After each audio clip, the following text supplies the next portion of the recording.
लोग शादी क्यों करते हैं और इसके फायदे क्या हैं, नुकसान क्या हैं। देखो, ये बहुत ही सिंपल सा टॉपिक है और ये ऐसा विषय है जिसके ऊपर तो आप लोग ही मुझे कसीदे पढ़ देंगे, लेकिन क्योंकि मेरा काम है वीडियो बनाना आप लोगों के लिए, तो आज मैंने ये विषय चुना है और मैं उम्मीद करती हूं कि आप लोगों को मेरे विचार इस विषय पर भी पसंद आएंगे।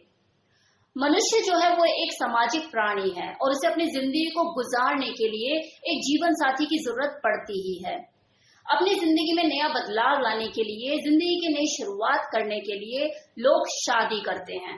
हर इंसान की अपनी शारीरिक जरूरतें होती हैं। अब वैसे देखा जाए तो अपनी शारीरिक जरूरतों को पूरा करने के लिए शादी करना ऐसा कोई जरूरी नहीं है। वो आप लिविंग रिलेशनशिप में रहकर भी अपनी उस जरूरतों को फुलफिल कर सकते हो। लेकिन हमारे भारतीय समाज में सेक्स जो है वो शादी के बाद ही वैध माना जाता है, उसे एक लीगल होने का दर्जा दिया जाता है। तो इसलिए भी लोग शादी करते हैं, अपने रिलेशनशिप को लीगल करने के लिए चार लोगों के सामने शहनाई बजाकर दिखाते हैं कि हाँ, ये मेरी लीगल लाइफ पार्टनर है, और ये अंडरस्टूड होता है कि हाँ, अब रोज रात को इनके साथ इनके बीच में सेक्स होगा। तो देखो, ये सबसे बड़ा फायदा होता है उन दो लोगों के लिए कि अब वो खुलकर बिना किसी डर के सेक्स कर पाते हैं। अब अगर मैं और फायदों की बात करूं तो ऐसी कितनी चीजें होती है जो अक्सर इंसान दूसरों से सीखता है, और जो इंसान एक ही छत के नीचे किसी दूसरे इंसान के साथ लंबे समय तक रहता है उससे वो सबसे ज्यादा सीखता है।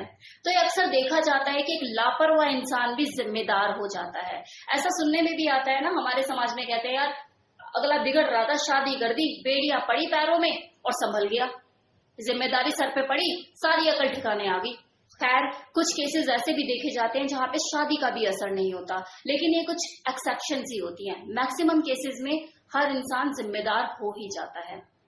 अब शादी करने का देखो एक सबसे बड़ा फायदा ये भी होता है कि चाहे वो स्त्री हो या पुरुष, दोनों को ही सामाजिक सुरक्षा मिलती है।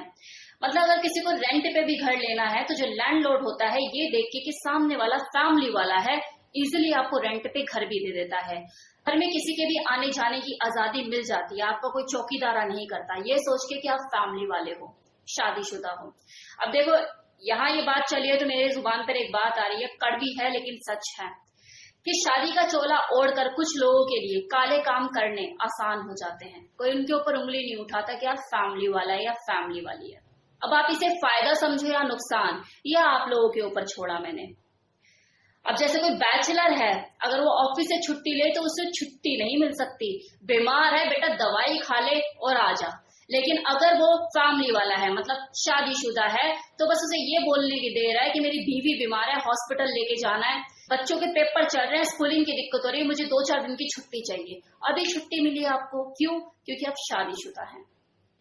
मतलब अगर खुद बीमार है तो दवाई खाकर पेंडिंग वर्क निपटाने के लिए ऑफिस जाना पड़ रहा है, लेकिन अगर बीवी बीमार है तो छुट्टी अगले को मिल रही है।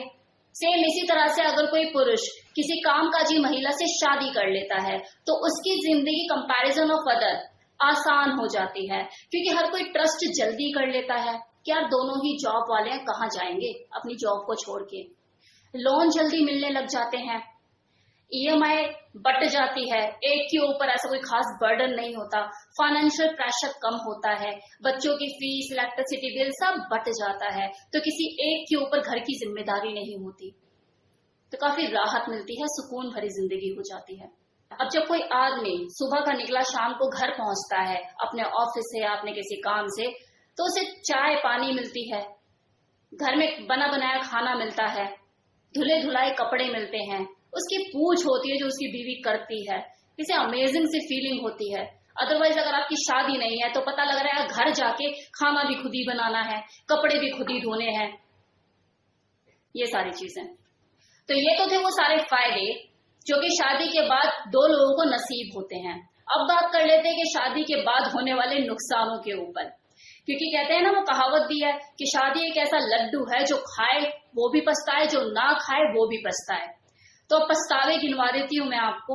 नंबर 1, शादी के बाद देखो जिम्मेदारियां बढ़ जाती है। अगर आपकी मान लो आर्थिक स्थिति सही नहीं है तो आपको ये जो वरमाला होती है ना, शादी की वरमाला, वो आपको फांसी का फंदा लगने लग जाती है, क्योंकि हो सकता है इस बिगड़ती हुई हालात में आप भूखे पेट सो जाओ, पानी पीकर सो जाओ, लेकिन जो आपके ऊपर डिपेंड है, जो आपके साथ आकर रहने लग गई है, उसे तो भूखा नहीं सुला सकते ना। एक दिन आप पानी पिलाकर उसे सुला दोगे, 2 दिन पिला दोगे, तीसरे दिन तो वो अपने घर भाग जाएगी। तो आपको कमाकर लाना ही होगा, अगली को बिठाकर खिलाना ही होगा, वरना वो आपको भी कोसेगी और अपने घर वालों को भी, और आपके घर वालों को भी नहीं छोड़ेगी। क्या मुझे कहाँ बांध दिया, जैसे आदमी के साथ मेरी शादी करा दी, 2 वक्त की रोटी नहीं खिला सकता। अक्सर शादी के बाद चाहे वो स्त्री हो या पुरुष, उसे अपने दोस्तों की संख्या को सीमित करना पड़ता है। अब आप हर टाइम अपने दोस्तों से फोन पर बात नहीं कर सकते और ना ही किसी को भी जब मर्जी अपने घर पर बुला सकते हो। उस दोस्त से तो खासकर आप बात कर ही नहीं सकते बिल्कुल भी, जो आपके हस्बैंड या आपकी वाइफ को पसंद नहीं है। ये पति पत्नी एक दूसरे के ना तो शरीर पे बल्कि उनकी जिंदगी पर भी धीरे धीरे अपना कब्जा करने लग जाते हैं। शुरू शुरू में तो देखो प्यार प्यार में ये चीजें बहुत अच्छी लगती हैं, लेकिन जब इस प्यार की डोज ओवरडोज होने लग जाती है तो ये जो पति पत्नी का रिश्ता है इसको लकवा मार जाता है और ये जो मैरिज लाइफ है ये पैरालाइज हो जाती है। फॉर एग्जाम्पल, माना कि आज मैंने छुट्टी ली थी ऑफिस से, लेकिन घर पे तो मैं पूरे दिन था ही नहीं, तो इतने लाल लिपस्टिक क्यों लगा रखी थी। शादी के बाद अक्सर स्त्री और पुरुष को अपने करियर पर भी ब्रेक लगाना पड़ता है, उन्हें अपने सपनों के साथ समझौता करना पड़ता है। कई बार उनके जो सपने होते हैं वो उनका हस्बैंड डिजाइन करता है, नहीं तो इस फील्ड में अपना करियर नहीं बनाएगी, तो ये नहीं करेगी, तो वो नहीं करेगी। कई बार उन्हें लाइफस्टाइल में भी अपने चेंज करना पड़ता है, अपने ओढ़ने पहनने में भी चेंज करना पड़ता है, क्योंकि उसकी पार्टनर को पसंद नहीं। क्या कहाँ जा रहे हो तुम इतने सच सच के, आज तो बड़े हैंडसम लग रहे हो, रोज तो ऐसे नहीं लगते हो, कहाँ निकल रहे हो, आज ये तुमने बाली क्यों डाल ली कान में, रोज तो नहीं डाल के रहते, आज निकल रहे हो क्यों। तो ये जो शादीशुदा जिंदगी है ना, इसमें आज नहीं तो कल शक का भोग पड़ता ही है, तभी वो शादी पूरी है, वरना वो अधूरी है। तो इस शादी के अपने कुछ फायदे भी हैं और नुकसान भी हैं, लेकिन फिर भी ये हर इंसान की जिंदगी का महत्वपूर्ण हिस्सा है। तो मेरी तरफ से इतना ही इस वीडियो में। कैसा लगा वीडियो बताना मत भूलिएगा। Thank you so much.